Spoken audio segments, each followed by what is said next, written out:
ang Iglesia ni Manalo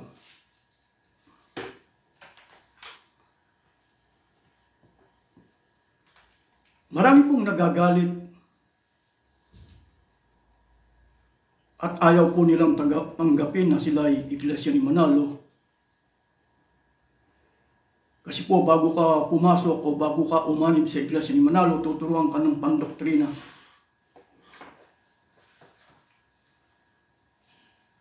Ang isa sa mga tagubilin ni Manalo, huwag papayag na tawaging Iglesia ni Manalo. Isa po sa mga utos ni Manalo na huwag tawaging Iglesia ni Manalo. Huwag papayag na tawaging Iglesia ni Manalo. Pero kapag tinatawag natin silang Iglesia ni Manalo, nagagalit sila.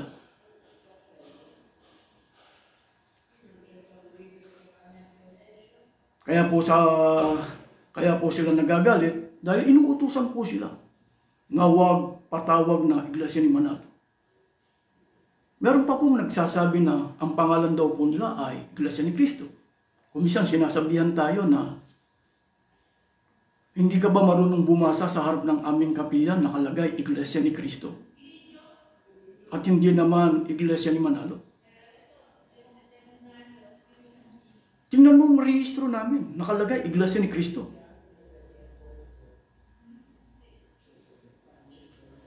Yun po ang bukang bibig ng mga kaanib ng Iglesia ni Manalo. Bukang bibig din po nila. Nasa Biblia daw po ang kanilang reliyon na kinaaaniban.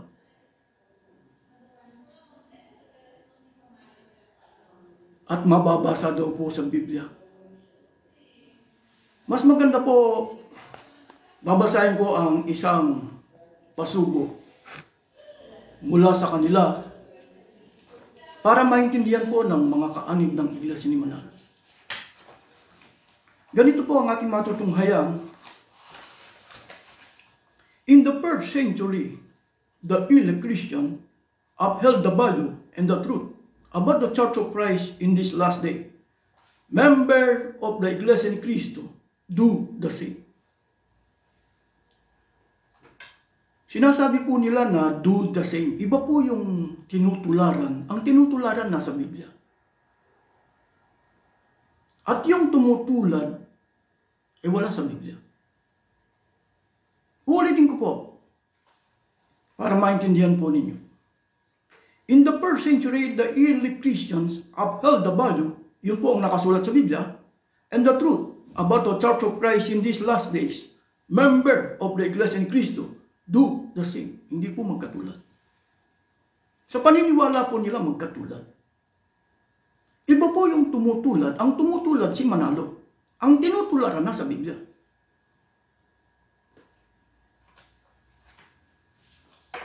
Kaya po sinasabi o bukang bibig ng Iglesia ni Manalo, nasa Biblia ang kanilang reliyon, wala po. Ang nakasulat, Iglesia ni Cristo, na nasa Biblia, iba po ang nagtuturo. Hindi po si Manalo at ang kanyang mga ministro. Pansinin po ninyo. Ang babasahin ko sa inyo, aklat po ng Gawa. Kapitulo 20. Pansinin po ninyo. Kapitulo 20, talatang 28. Ingatan ninyo ang inyong sarili at ang buong kawan, na sa kanila'y ginawa kayo ng Espiritu Santo ng mga obispo, upang pakanin ninyo ang Iglesia ng Panginoon na binili niya ng kanyang sariling dugo. Kung napansin po ninyo, Iglesia ng Panginoon. Ano po ang gagawin ngayon ng Iglesia ni Manalo? Babasa po sila ng English, Lamsa version. Para lumitaw yung kung sino po yung Panginoon, magtatanong sila. Iglesia ng Panginoon. Sino po yung Panginoon na tinutukoy? Dahil wala po akong saling English ng Lamsa version, babasahin ko po sa inyo sa Tagalog na po. Ingatan ninyo kung gayon ang inyong sarili at ang buong kawan. Narito'y hinirang kayo ng Espiritu Santo na mga katiwala upang pakanin ang iglesia ni Kristo na binili niya ng kanyang dugo. Gawa 20:28, alam sa translation, isinalin sa mula sa Ingles. Sino pong nagtuturo sa Gawa 20:28? Si Pablo. Hindi po si Manalo. Anong ginagawa ni Manalo? Sumasakay sa Gawa 20:28. Ano ang pinupulot yung pangalan Iglesia ni Cristo? Yun po ang pinupulot. Pero meron po akong gustong ipapansin dito eh. Babasahin ko muli sa Tagalog. Ingatan ninyo kung gayon ang inyong mga sarili at ang buong kawan. Narito'y hinirang kayo ng Espiritu Santo ng mga katiwala upang pakanin ang iglesia ni Kristo. Sino po ang may karapatan magpakain? O sinong inuutusan na magpakain? Yung mga obispo, sa ibang termino, katiwala. O yung mga tagapanguna, sila ang inuutosang magpakain. Dalawa po ang klase ng pagkain. Ang babasahin ko po sa inyo, dalawang klase ng pagkain. Babasahin ko po sa inyo aklat po ng Mateo, Kapitulo 4, talatang 4. Pasinin po ninyo.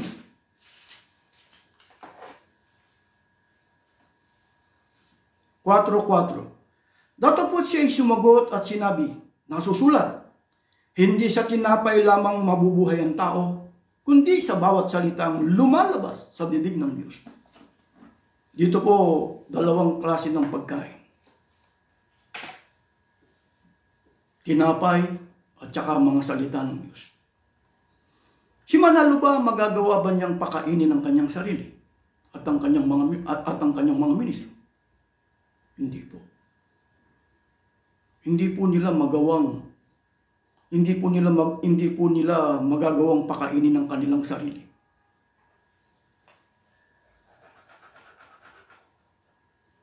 Bakit? Umaasa po sa tulong. Kung tawagin po nila ay limos o mga abuloy. Dapat si Manalo tuturuan po. Ganito po ang ating matutunghayan. Efeso sa Kapitulo 5. Pansinin po ninyo kung anong nakalagay rito sa 5, 28-29. Ginawa niya ito upang 28. Dapat mahalin ng mga lalaki ang kanilang asawa, tulad ng sarili nilang katawan. Ang lalaking nagmamahal sa kanyang asawa ay nagmamahal sa kanyang sarili. Walang tahong namumuhi sa sarili niyang katawan, bagkus ito'y pinakakain at inaalagaan gaya ng ginagawa ni Kristo sa iglesia. Si Manalo po ba at ang kanyang mga ministro, mga lalaki? Kayo po, tinatanong ko kayo. Si Manalo po ba at ang kanyang mga ministro, mga lalaki? Ito po yung tinatawag sa English na love yourself. Si Manalo ba at ang kanyang mga ministro, magagawa ba nilang pakainin ng kanilang sarili? Hindi. Pinakakain lang sila o tumatanggap lang sila ng tulong. Si Manalo ba sa mga talatang ito exempted ba? Ulitin ko po.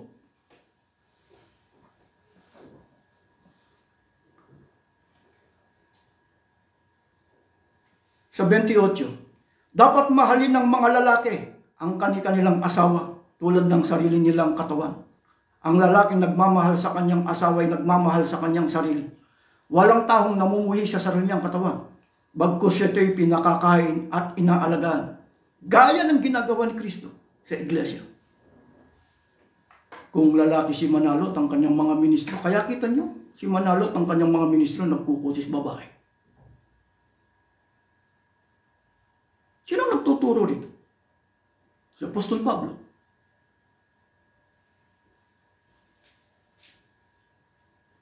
Kaya si Manalo, kung titingnan at susuriin natin, hindi po nila kayang pakainin ang kanilang sarili sa tinatawag na tinapay. Kasi po meron pong nangangatwiran eh. Meron pong nangangatwiran. Ang pinakatungkulin po nila, magturo. Ang pinakatrabaho nila, magturo. Bago po, mas maganda babasahin po natin ang Biblia, Roma, Kapitulo 2, talatang 22. Ikaw na nagtuturo sa iba, bakit di mo turuan ang iyong sarili?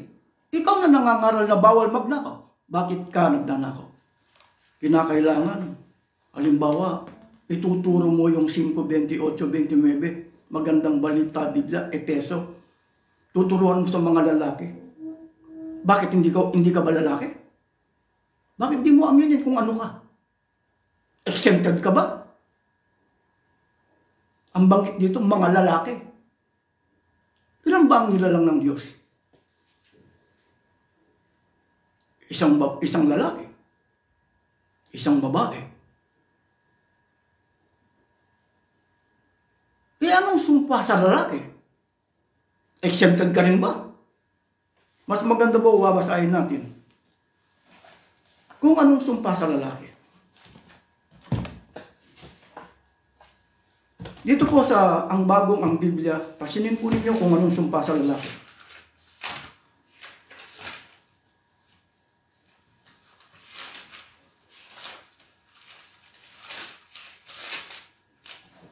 Sa pawis ng iyong muka ay kakain ka ng tinapay, hanggang ikaw ay bumalik sa lupa, sapagkat diyan ka kinuha, ikaw ay alabok, at sa alabok ka babalik. Nagkasala ang unang lalaki na si Adan. Sinumpasan ng Diyos. Sa pawis ng iyong mukha kakain ka. Hindi niya sinabi rito, sa pawis ng iba kakain ka. Baka mga tuwiran po. Baka mga tuwiran sila alam naman po natin. Baka mga tuwiran sila.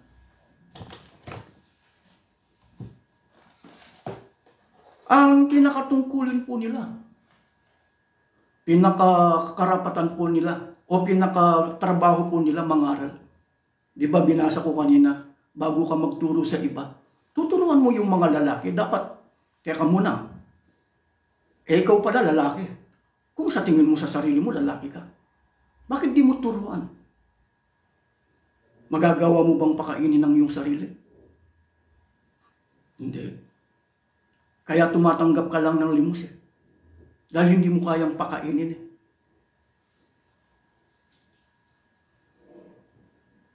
baka mga tuwiran ng iba meron naman po silang karapatan Babasahin ko po sa inyo ang isang karapatan nila. Isang karapatan kuno na ginagamit nila. Dito sa unang Korinto 9:9, pasinin po ninyo. Ang isang karapatan po nila, 9:9,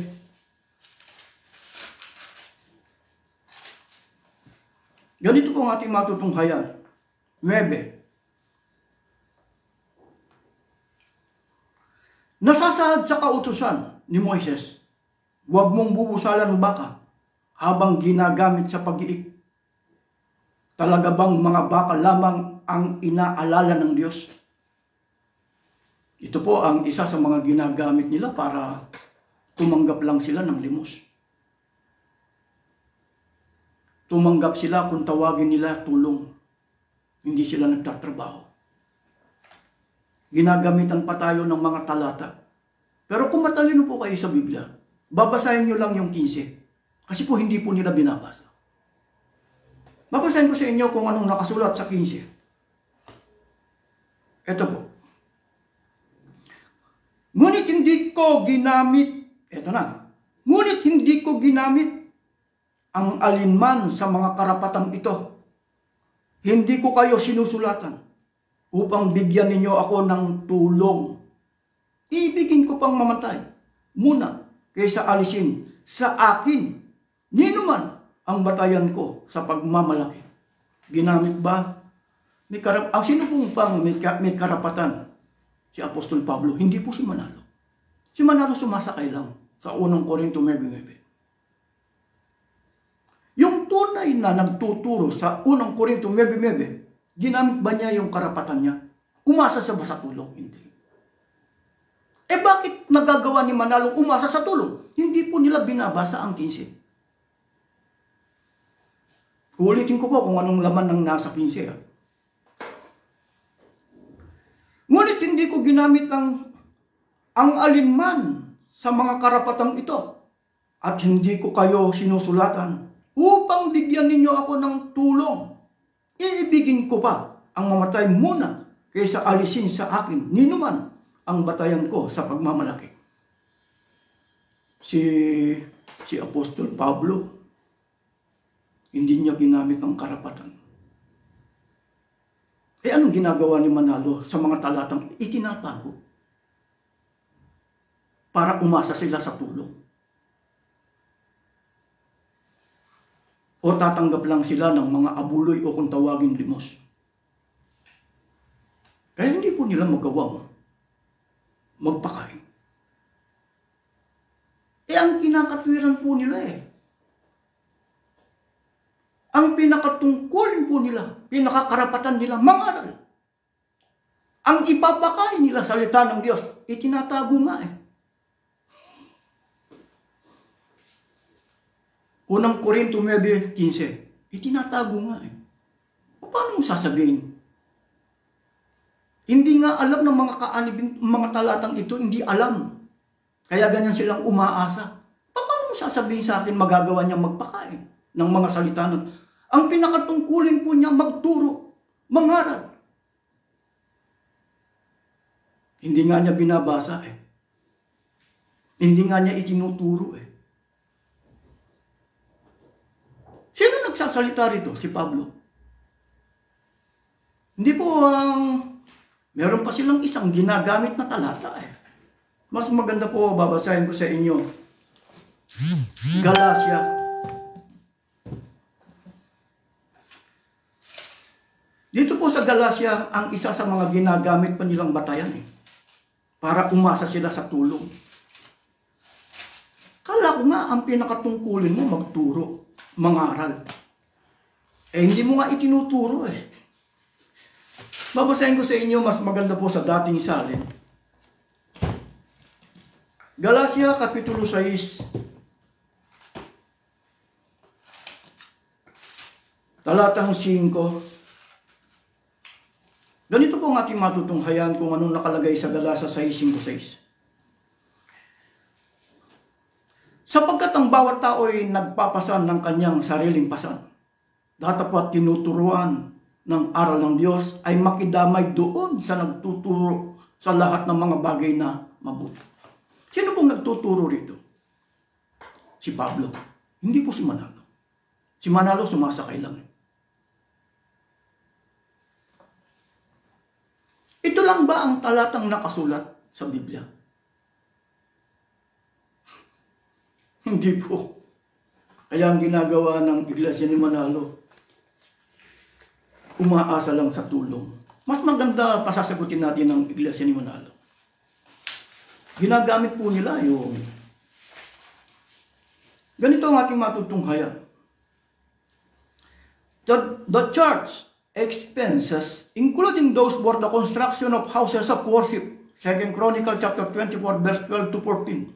The maintenance of these houses of worship, the sustenance of ministers and their families. Galatians chapter 6, verse 5 to 6. The propagation of the gospel through print, radio, and TV, and the assigning of ministers for foreign mission are all supported by voluntary contribution. What are voluntary contribution? They are thank offerings given freely based upon the dictate of one heart, 2 Corinthians chapter 9, verse 7. Guided by this biblical precept, the church does not in any way dictate or set a quota on the thank offerings or voluntary contribution of each member.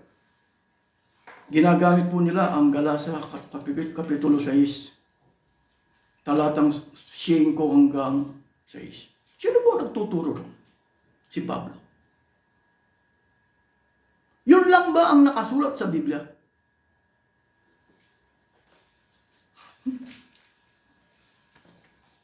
Ang nagsasalita po sa Galas, 1 Korinto 9:9 si Pablo. Ang nagsasalita po sa Galasa 6:5 si Pablo. Hindi po si Manalo. Hindi po ang kanyang mga ministro. Ano po ang ginagawa lang nila? Sumasakay lang sa mga talata. Sumasakay lang. Papaano po natin mapapatunayan na yung sinasakyan nila, pinipili lang nila? Kung ano lang yung pabor sa kanila. Mas maganda po. Sino bang nagtuturo sa 1 Korinto 9:9? Kung babasahin natin ng 15, hindi ginamit. Sino nagsasalita sa Galasa? Kapitulo 6:5-6. Si Apostol Pablo. Hindi po si Manalo. Umasa ba sa tulong? Mas maganda po babasahin ko sa inyo ang 2 Tesalonica,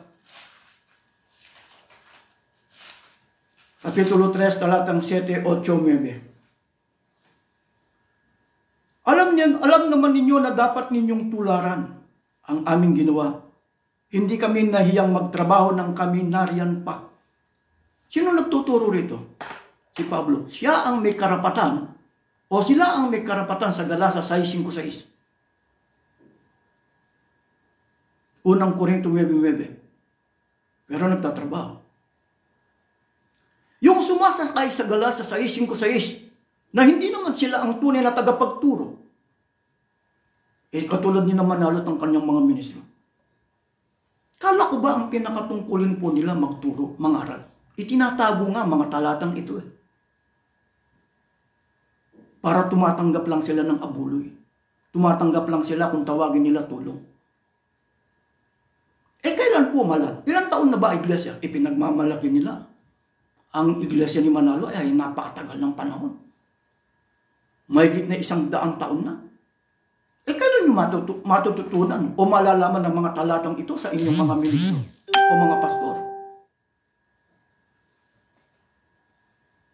Di ba ang banggit sa Gawa 20, pakanin ang iglesia ni Kristo?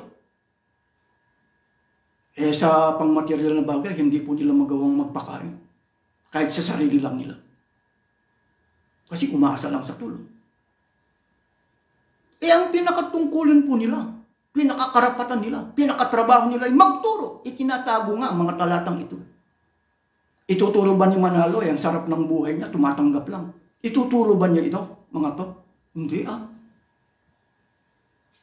kailan nyo malalaman ng mga talatang ito? Ulitin ko po. Alam naman ninyo na dapat ninyong tularan ang aming ginawa. Hindi kami nahiyang magtrabaho ng kami nariyan pa. Hindi kami tumanggap ng anumang bagay kanino man nang hindi namin binabayaran. Nagbagal kami araw-gabi upang hindi maging pasanin ng sinuman sa inyo. Ginawa namin ito. Hindi dahil sa wala kaming karapatang maghintay ng inyong tulong. Ulitin ko. Ginawa namin ito. Hindi dahil sa wala kaming karapatang maghintay ng inyong tulong, kundi upang kayo bigyang halimbawang dapat sundan. Para maging halimbawa. Kasi po sa iglesia ni Manalo, ito po yung kanilang mga mensaheng iatid sa dadalawin. Para po sa iglesia ni Manalo, wala pong maging tamad sa mga miyembro. Tuturuan po nila ng ganito. Hindi dapat, mas maganda po babasahin ko sa inyo bago natin itutuloy yung 2 Tesalonica. Ang ginamit po nilang talata rin dito, 2 Tesalonica, Kapitulo 3, talatang 6, 11, 12. Hindi po nila ituturo yung 7, 8, 9 hanggang 10. Mas maganda po babasahin ko sa inyo mula rito po. Ito po. Ipinagbabawal ng Diyos na tulungan ang taong tamad. Ito po ang title. Gumamit siya ng 2 Tesalonica Kapitulo 3 talatang 6. Pagkatapos tumalon siya ng 11, 12. Aming iniutos nga sa inyo mga kapatid sa pangalan ng ating Panginoong Kristo na kayo ay magsihiwalay sa bawat kapatid na lumalakad na walang kaayusan at hindi ayon sa aral na tinanggap nila sa amin. Sapagkat aming nababalita ng ilan sa inyo na nagsisilakad ng walang kaayusan, na hindi man lamang nagsisigawa kundi mga mapakialam sa mga bagay ng iba. Sa mga gayon ay aming iniutos at ipinamamanik sa Panginoong Kristo na sila'y magsigawang may katahimikan at magsikain ng kanilang sariling tinapay. Sa Iglesia ni Manalo, parang walang maging tamad. Hindi daw dapat tulungan ng taong tamad. Sino tutulungan ng mga kaanib ng Iglesia ni Manalo? Yung walang karapatan magtrabaho. Sino po yung mga walang karapatan magtrabaho? Mga pastor, mga ministro. Katulad ni Manalo. Ayaw nila yung tamad. Hindi nila tutulungan yung tamad.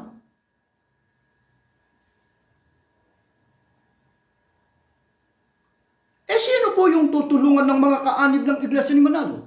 Si Manalo at ang kanyang mga ministro. Bakit sila tutulungan? Walang karapatan magtrabaho. Anong pagkakaiba po ng walang karapatan magtrabaho at saka yung tamad? Parehas lang yan. Parehas lang yan. Hindi po, pinapatay po natin kasi yung paniniwalang pinakatrabaho po nila, ministro, pastor. Kung ang pinakatrabaho mo, pinakatungkulin mo, mangaral, ituturo mo yung 7, 8, 9 hanggang 10. Kasi pong mga ministro ni Manalo na gustong magbasa nito. Kaya po mga kaanib ng Iglesia ni Manalo, kailan nyo malalaman ang mga talatang ito sa inyong mga kinikilalang ministro? Ano pang kailangan dapat ibigay? Si Manalo, binigyan mo ng bahay sa Forbes Park, aeroplano. At yung mga ministro, sa pagpunta nila sa iba't ibang bansa, meron ng kotse, meron ng bahay. Bakit itinatago ang mga talatang ito? Kung tutusin si Manalo at ang kanyang mga ministro, hindi dapat bigyan ng abuloy o limousine. Alam niyo kung bakit? Uulitin ko. Alam naman ninyo na dapat ninyong tularan ang aming ginawa. Hindi kami nahiyang magtrabaho ng kami nariyan pa. Hindi kami tumanggap ng anumang bagay kanino man nang hindi namin binabayaran. Nagpagal kami araw-gabi upang hindi maging pasanin ng sinuman sa inyo. Ginawa namin ito, hindi dahil sa wala kaming karapatang maghintay ng inyong tulong, kundi upang kayo bigyang halimbawang dapat sundan. Nang kasama pa ninyo kami, ito ang tagubilin ibinigay namin sa inyo. Huwag ninyong pakanin ang sinumang ayaw gumawa. Si Manalo at ang kanyang mga ministro, hindi dapat silang bigyan ng tulong o abuloy. Bakit? Walang karapatan magtrabaho.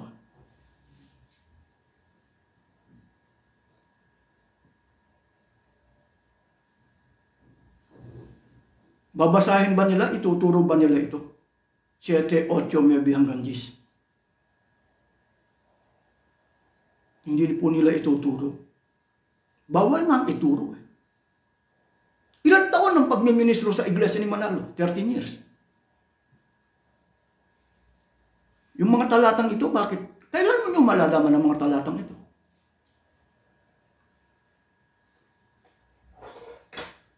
Ang pinakatungkulin po nila, magturo. Hindi nga. Alam niyo po si Manalo, meron po akong gustong ipapansin.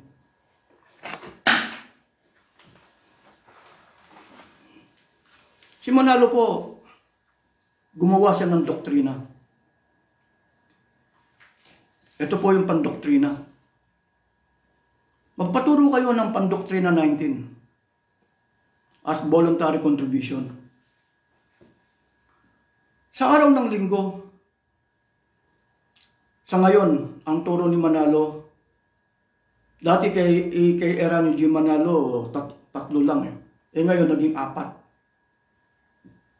Pero Webes. So, ito gagawin sa araw ng linggo. 1 oras ng pagsamba. Ang turo ni Manalo, 4 na beses ang pagbibigay. Yung kinukuha ng diakono, diakonesa, yung kinukuha ng, ito po yung dalawa na nagsanga, yun po ang tawag nila tanging handugan. 1 sobre para sa pangangailangan ng lokal o distrito. Yung 1 sobre para sa lingap sa mamayan. At yung ika-4, yung iniipon nila mula January hanggang December. Dati December lang ginagawa yung pasalamat. Nagkaroon po ng mid-year pasalamat. Ito po yung 4, sa araw lang ng linggo. Pero Huwebes. Ang Huwebes, isa. Kaya sa loob ng isang linggo,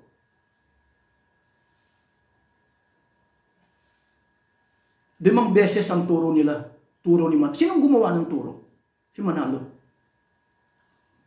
Pansinin ninyo si Manalo ba, kahit isa lang dito magagawa ba niya?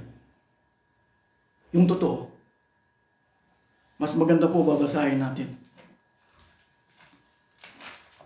Mateo Kapitulo 23, talatang 3. Pasinin po ninyo kung anong ginagawa nila.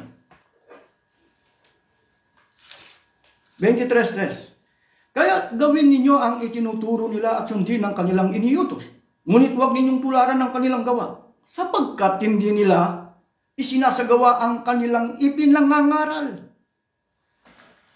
Si Manalo, meron siyang turo. Dapat, pagka matalino po kayo, kapatid,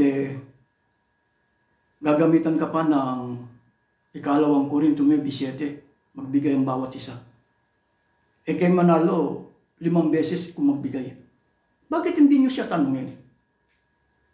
Utos ba na magbigay ng abuloy? Ikaw wala kang karapatan magtrabaho, umaasa lang sa tulong. Saan ka kukuha ng ibibigay?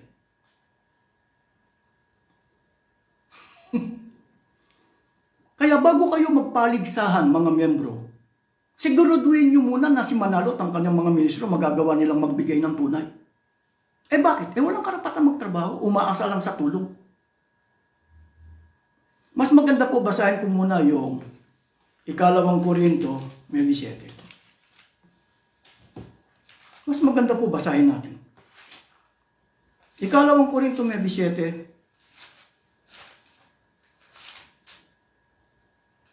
Ganito po ang ating matutunghayan. Magbigay ang bawat isa ayon sa ipinasya ng kanyang puso. Huwag mabigat sa loob o dahil sa kailangan. Sapagkat iniibig ng Diyos ang nagbibigay na masaya. Pagka sinabing bawat isa. Kaya nga po sa iglesia ni Manalo, pati bata kinukunan ng abuloy kung tawagin nila pagsambang kabataan. Saan magmumula po yung ibibigay ng mga bata? Sa magulang, ilang beses nang kung magbigay ang mga magulang. Halimbawa, yung lalaki bilang magulang, kung 5. Kung susundin niya yung turo ni Manalo, 5 na yan. Yung magulang na babae, kung susundin niya yung turo, di 10.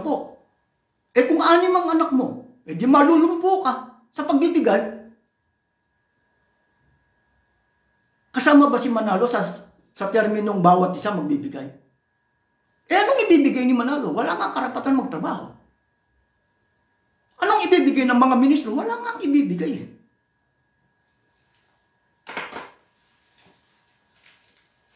Kaya nga umasa lang sa tulong sa limos para mabuhay. Kaya tinanong ko po meron po kasing nagtanong sa akin na isang kaanib ng iglesia ni Manalo. Sabi niya, ito po nangyari sa Duomo. Sabi niya, kapatid, bakit ka tumiwalag sa iglesia ni Manalo? O sa iglesia? Sabi niya.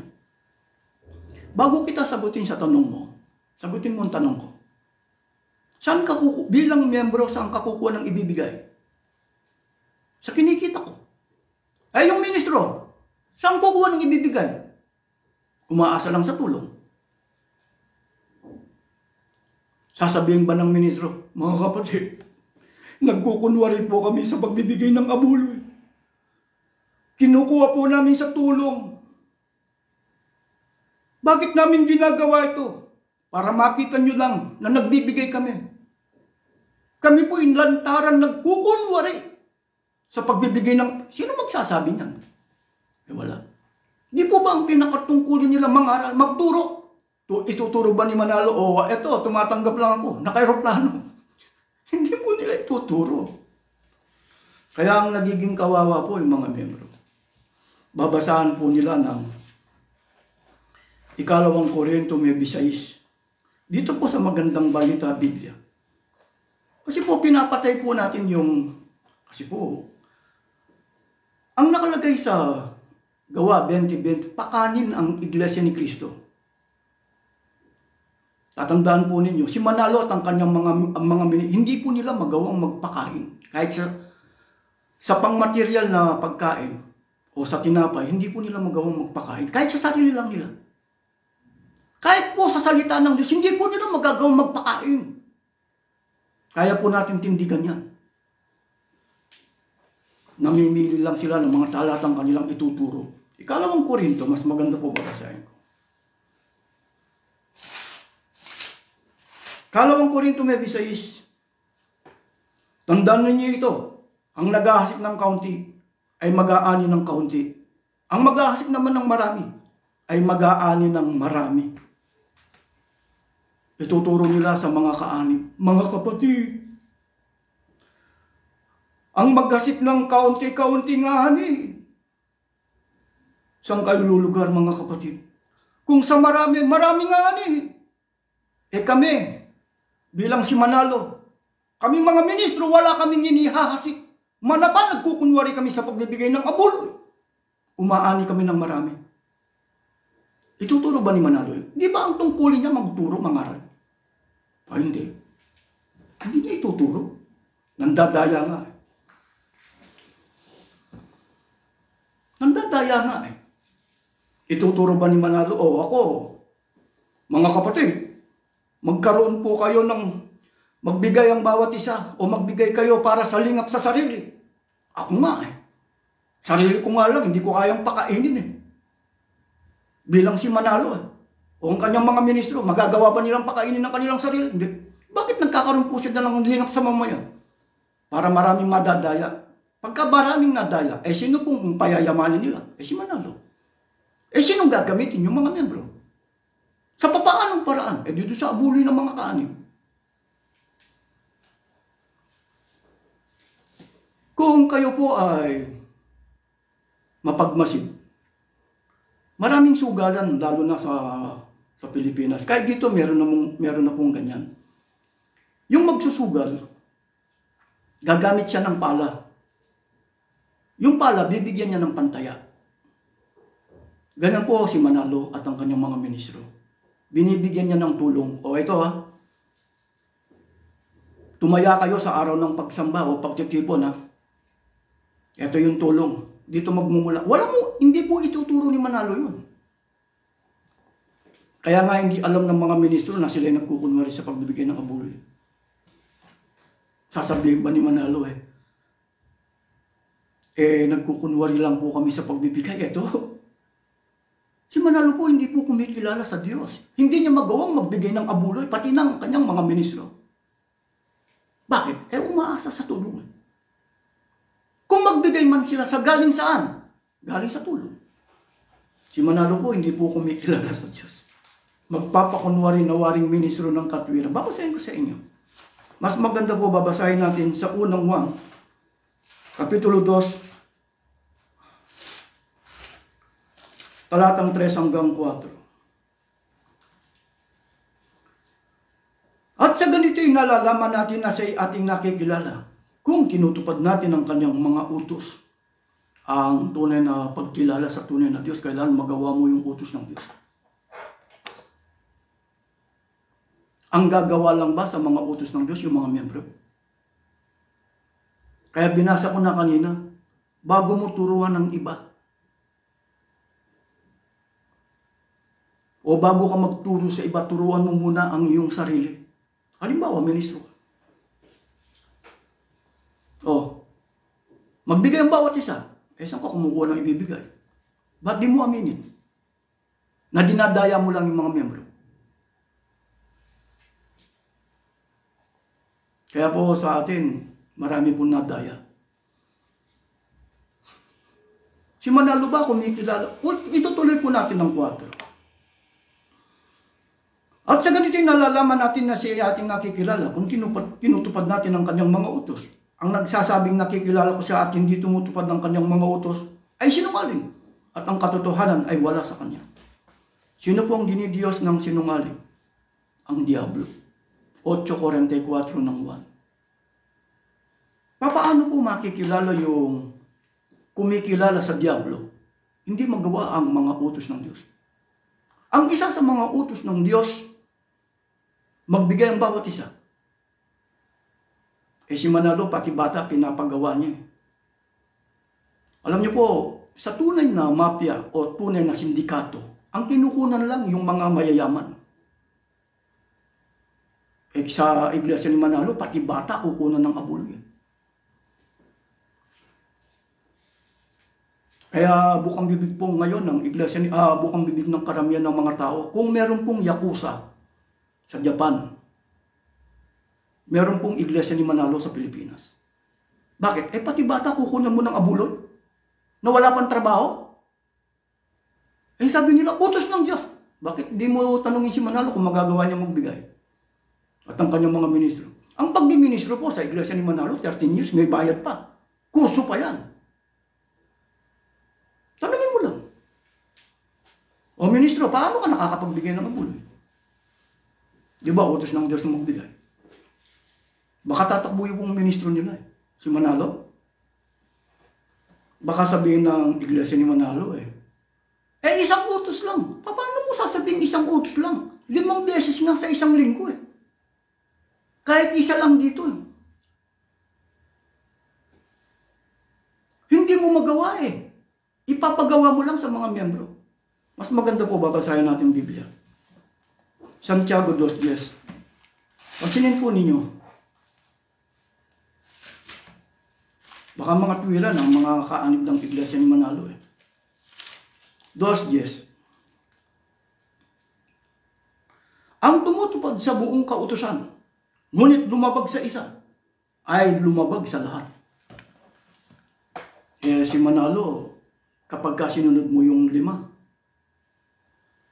si Manalo ba yung 5 turo niya, kahit isa lang hindi niya magagawa? Huwag mong sasabihin si Manalo nalilipasan ng gutom.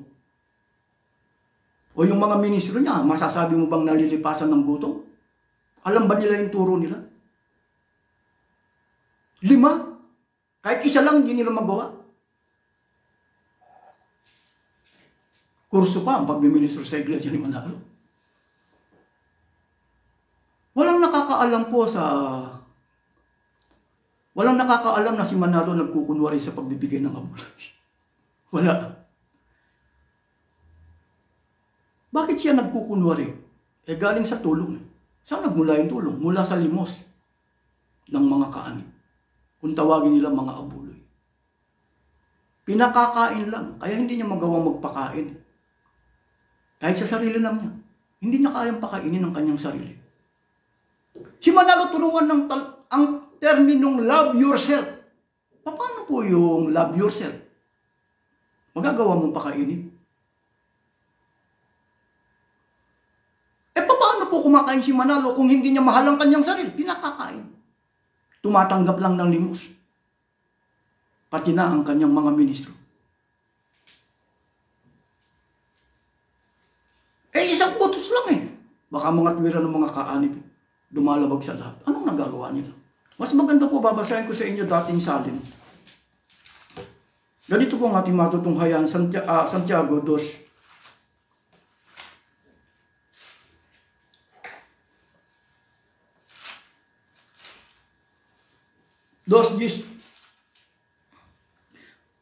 Sapagkat ang sino mang gumaganap ng buong kautusan, gayon may natitisod sa isa, ay nagiging makasalanan sa lahat.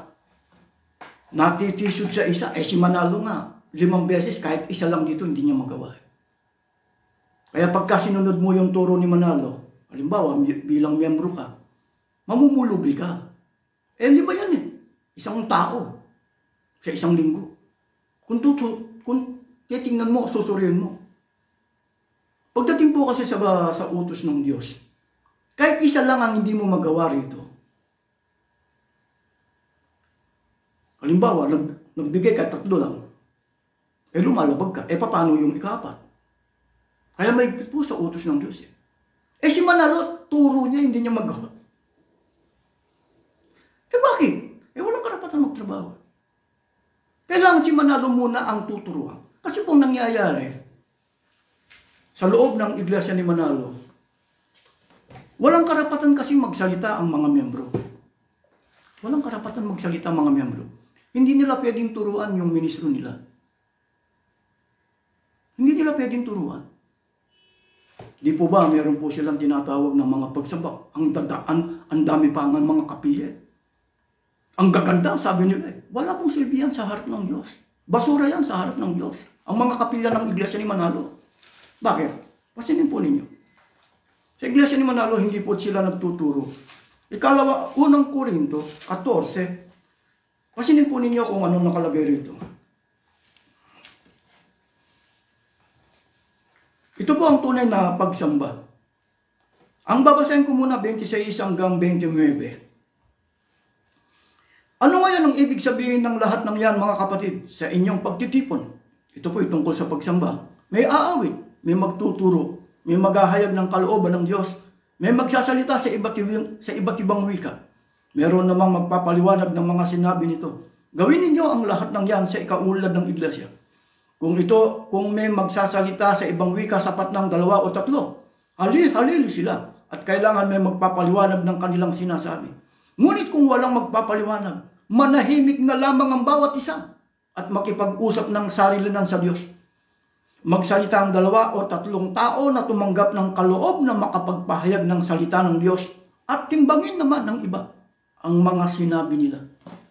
Dito po sa tunay na pagsamba, pangungunahan po ng 2 o 3. Yung tumanggap ng kaloob. Sa Iglesia ni Manalo po, hindi na po pwedeng sabihin kaloob. Kasi po, isa ng kurso ang pagmiministro, may bayad po. Ang kaloob po, ibinibigay ng Diyos na walang bayad. Ikalawang Korinto 11:7, ang tunay na tagapagturo, nagtuturo libre o walang bayad. Sa Iglesia ni Manalo po, hindi ka pwedeng mag-aral sa pagkaministro kung wala kang iba. Kaya hindi na po pwedeng sabihin kaloob. Ulitin ko po yung 29. Magsalita ang 2 o 3 tao na tumanggap ng kaloob na makapagpahayag ng salita ng Diyos. Kaya ang may karapatan po sa tunay na pagsamba na magsalita, yung tumanggap ng kaloob. Ulitin natin. Magsalita ang 2 o 3 tao na tumanggap ng kaloob na makapagpahayag ng salita ng Diyos at timbangin naman ng iba ang mga sinasabi nila. Tuloy natin ng 30. At kung ang isa sa mga nakaupo ay tumanggap ng pahayag mula sa Diyos, tumigil naman na nagsasalita. Dito po, sa tunay ng pagsamba, pagkatapos po 2 o 3 pangungunahan. Ngayon, kapag mayroong tumanggap na kaloob dun sa mga nakaupo, yung 2 titigil. Magsasalita yung nakaupo o yung nakikinig. Pwede niyang turuan. Halimbawa, si Manalo. Ang binasa niya, halimbawa si Manalo po, o sa pamagitan ng kanyang ministro, bumasa sila ng 2 Tesalonica, Kapitulo 3, talatang 6. Pagkatapos tumalon siya ng 11:12. Nasan yung 7, 8, 9? Hanggang 10. Hindi nila ituturo yung 7, 8, 9, 10. Ngayon, kung matalino po yung mga kapatid tumalon ka yata dun sa mga talatang kami, tuturuan mo kami, huwag maging tamad. Ikaw, batay rito sa 7, 8, 9, 10 ng 2 Tesalonica 3. Hindi ka dapat pakainin kung wala kang karapatan, kung hindi ka nagtatrabaho. Kasi ang pahayag mo, wala kang karapatan magtrabaho. Ang tunay na ministro nagtatrabaho. Magagawa mo siyang kalkalin o ibig sabihan, turuan. Itutuloy natin ng basa. Mas maganda po.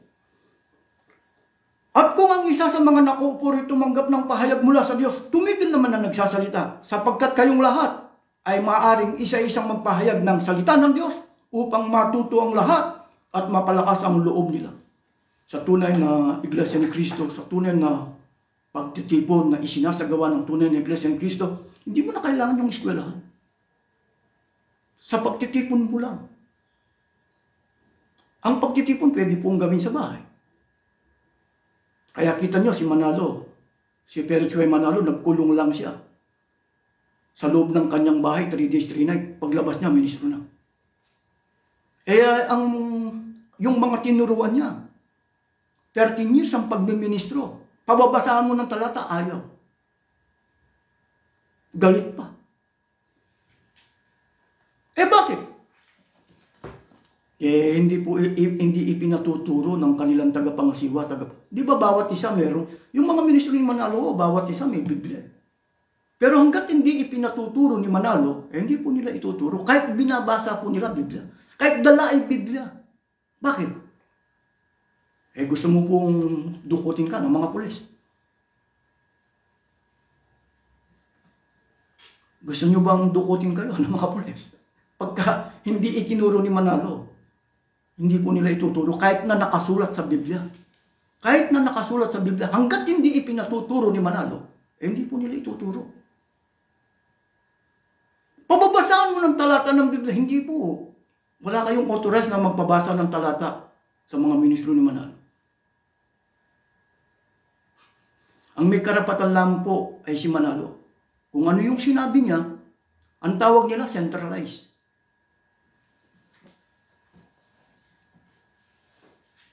Pwede mo bang turuan? Kapatid ngayon panahon ng pagsamba o pagtitipon. Ang gagawin mo, magkukunwari ka sa pagbibigay ng abuloy? Galing sa tulong? Sino magsasabi kay Manalo at sa kanyang mga ministro ng gano'n? Bulag ba ang ating Diyos? Hindi ba niya nakikita yung pagkukunwari niyo sa pagbibigay ng abuloy?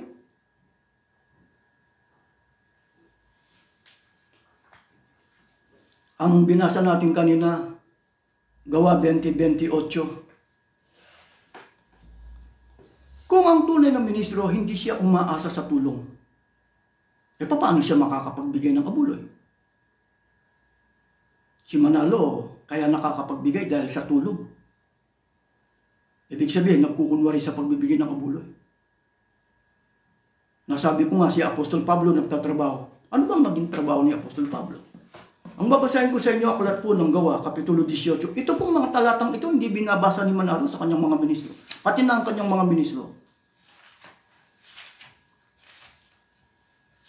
Pagkatapos, meron po siyang kursong College of Evangelical Ministry. 18:3. Pasinin po ninyo.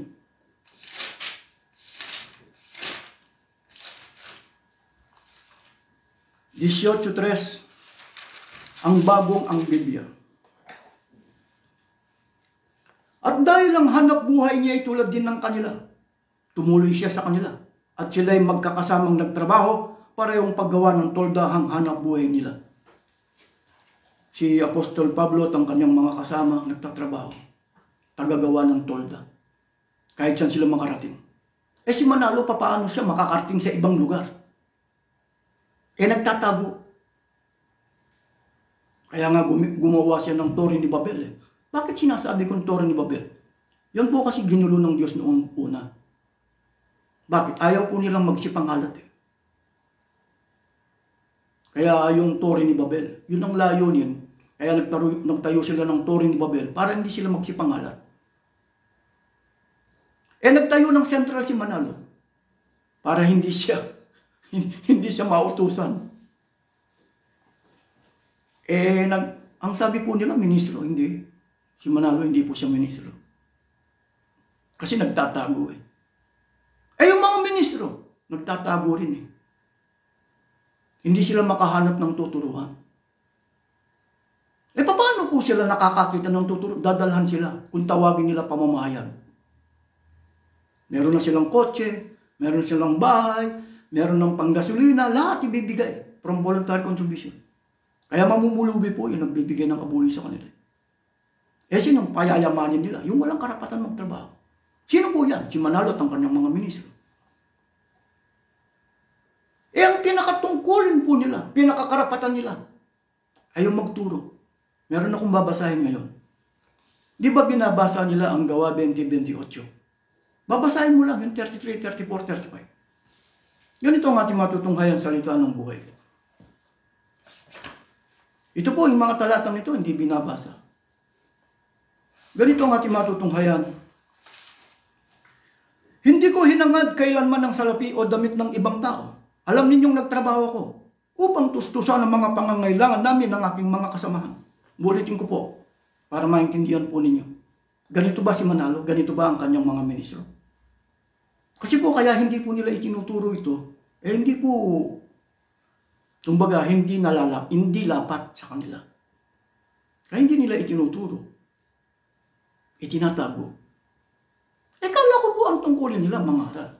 Pinakakarapatan nila mangaral. Hindi. Namimili lang sila ng mga talatang ituturo. Magpapakunwari na waring ministro ng katwiran para gamitin ng Biblia para yumaman. Babasahin ko sa inyo. Hindi ko hinangad kailanman ang salapi o damit ng ibang tao. Alam ninyong nagtrabaho ko upang tustusan ang mga pangangailangan namin ng aking mga kasamahan.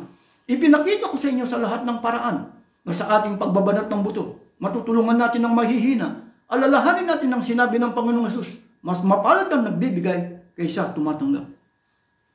May karapatan si Apostol Pablo, unang Korinto 9:9, Galasas 5:6. Pero hindi po nila inaasahan ng tulong. Nagtatrabaho sila. Saan po nila kukunin yung ibibigay nila? Galing po sa kinikita nila sa pagtatrabaho.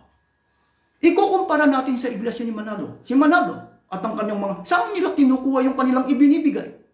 Galing po sa tulong. Magkaiba. Sino pong mapalad ngayon sa kanilang reliyon? Yung binibigyan. Sinong umaani ng marami? Yung walang ibinibigay.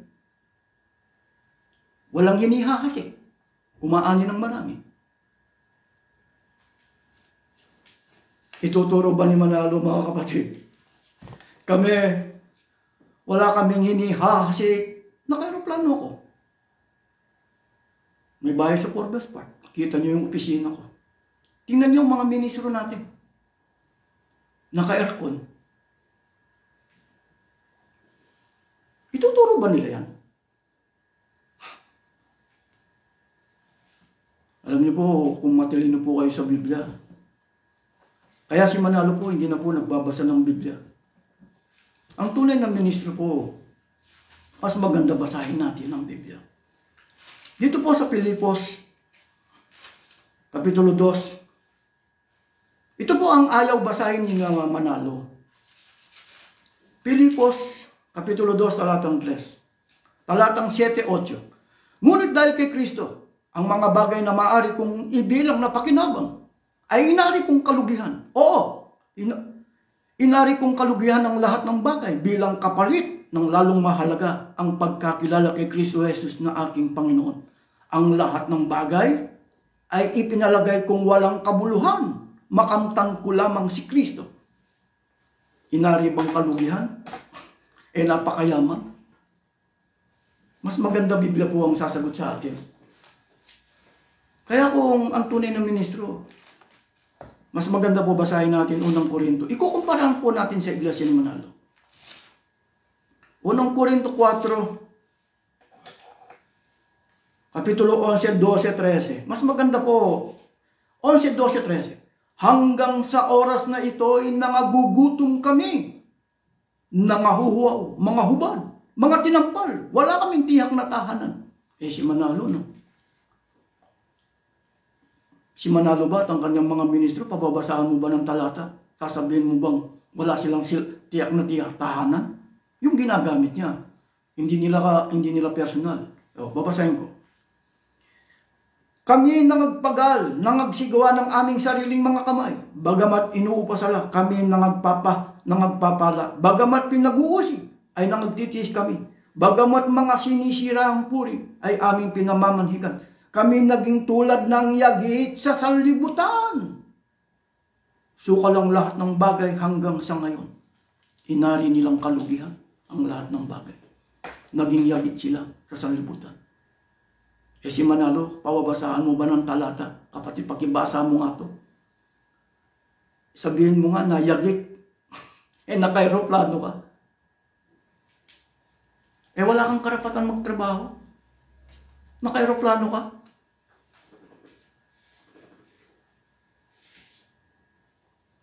Kaya gusto ko po silang makaharap ng debate o diskusyon, sino man sa kanila.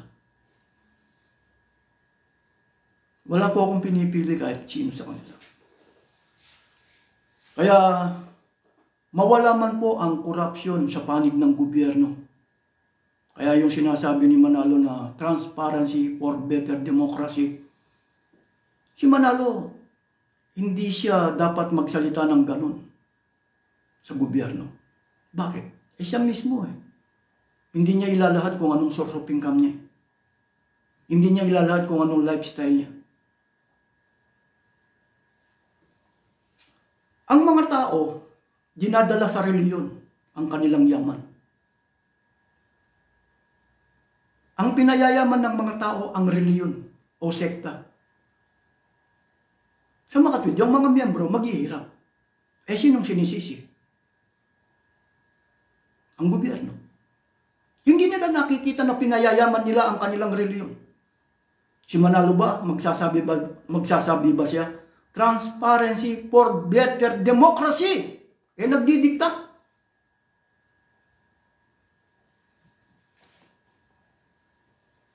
Meron bang kalayaan ng mga miyembro na pumili ng politiko? Hindi. Sasabihin nila, huwag na kayong makialam sa politika. Kaya ang ginagawa ni Manalo, nagsosorbe sa labas ng kanyang reliyon o sekta. Inaalam ko sino yung mananalo. Bakit? Si Manalo kasi naghahanap ng proteksyon sa gobyerno. Ginagamit ng mga miyembro. Kaya hindi po pagkakaisa. Kuminsan kasi ginagamitan pa tayo ng unang Korinto 1:16 isang araw. Papansinin po natin. Kayo po ang humatol ngayon. Bakit naghihirap ang mga tao? Dinadala sa reliyon ang kanilang mga yaman o kinikita. Sinong pinayayaman? Yung mga walang karapatan magtrabaho. Kaya sa isang bansa, katulad ng Pilipinas, dumarami yung mga walang karapatan magtrabaho kung tawagin nila yung mga tagapagturo ng reliyon o sekta.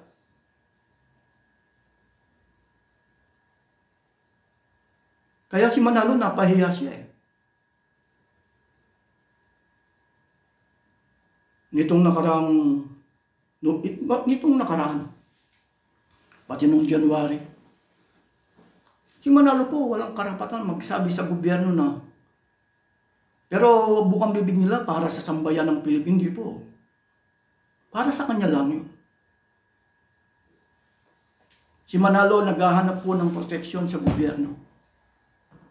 Ginagamit ng mga miyembro. Kaya dinidiktahan po niya. Hindi po pagkakaisa yun. Yung ginagawa ni Manalo hindi pagkakaisa. Kung galing sa survey sa labas ng inyong mga sekta, magpapasurvey siya sa labas ng inyong sekta, kung sino yung mananalo, yun ang ilalagay sa sample ballot. Parang, bakit? Si Manalo magnanakaw Kaya kita nyo, walang karapatan magtrabaho ng yaman. Sino magbibigay ng protection sa kanya? Di ang gobyerno. Kaya sino man pong lalabang kay Manalo, may paglalagyan. Bakit? Magnanakaw Naalala ko po yung tatlong lord Yung gambling lord tsaka yung drug lord, nagbibigay po sa mga politiko ng money protection para proteksyonan sila, para manatili sila. Si Manalo ba magbibigay ba ng money protection sa mga politiko? Baka siya pang bibigyan. Yun ang pagkakaiba po ng tatlong lord. Dito tayo tumutong. Kaya nagpaparali. Para takutin ng mga politiko.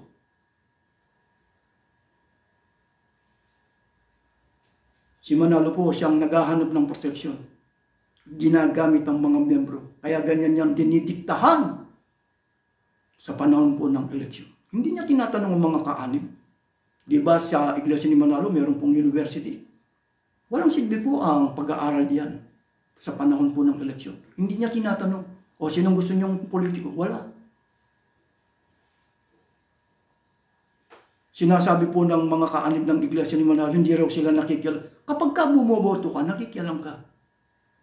Ang paraan ng pakikialam mo, nadidiktahan ka lang. Wala kang kalayaan na pumili ng mga politiko bilang miyembro ng Iglesia ni Manalo. Bakit ginagawa ni Manalo? Kailangan niya proteksyon.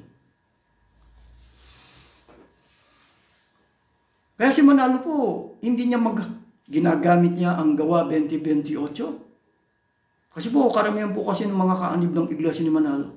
Nasa Biblia po ang aming iglesyang wala. Binasa ko na kanina, tumutulad lang. Magkaiba po. Kahit na kayo, pagka nagpa-kopya kayo, o nagpa-xerox kayo, kapag ka hindi po kopyang-kopya, hindi nyo tatanggapin. Kinakailangan po magkatulad. Hindi po magkatulad. Sa tunay na Iglesia ni Cristo, ang mga tagapagturo magagawa nilang pakainin ng kanilang sarili. Nagtatrabaho sila. Hindi sila umaasa sa tulong.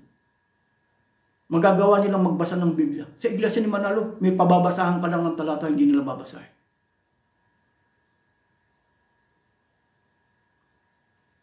Ituturo ba ni Manalo ako? Eto, wala akong hinihahasik. Nagkukunwari sa pagbibigay ng abuloy. Umaani ako ng hindi tuturo yan. Nawasan na naunawa at naintindihan niyo. Yun po ang pagkakaiba ng Iglesia ni Cristo na nasa Biblia at ang Iglesia ni Manalo. Kaya huwag niyo pong ipagkukumpara. Hindi po magkatulad. Marami pong salamat sa inyong lahat.